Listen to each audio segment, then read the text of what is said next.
ஒரு letter introduce பண்ணும்போது அந்த லெட்டரோட சவுண்ட் பிகினிங்கில், மிடில், எண்டில் கேட்குற மாதிரி நிறைய ஆப்ஜெக்ட்ஸ் பசங்களுக்கு நம்ம காமிக்கிறோம்.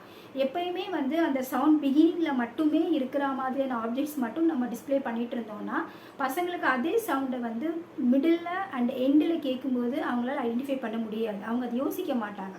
ஸோ இது 3 பிளேசஸ்லேயுமே நம்ம பிரித்து அந்த லெட்டர் சவுண்ட் எந்தெந்த இடத்துல கேட்குது அப்படிங்கிற மாதிரி நம்ம சில ஆப்ஜெக்ட்ஸ் கொடுக்கும்போது they can easily identify that. அப்புறம் கூடிய வரைக்கும் இது மாதிரியான வேர்ட்ஸ் கொடுக்கும்போது along with pictures we have to show. ஏன்னா 3.5 years குழந்தைங்க வந்து அந்த வேர்ட்ஸை ரீட் பண்ணி அதை வந்து ஃபைண்ட் அவுட் பண்ண முடியாது.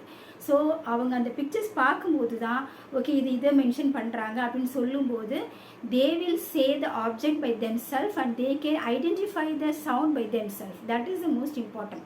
நாமளே வந்து அந்த பிளெண்டிங் செக்ஷனுக்குள்ளே போகிற வரைக்கும் பசங்களுக்கு கண்டிப்பாக பிக்சர்ஸ் காமிச்சு தான் அந்த வேர்ட்ஸ் நம்ம கொடுக்கணும். அப்போ தான் அவங்களாம் அந்த பிக்சர்ஸை பார்த்து அதை வாசிப்பாங்க.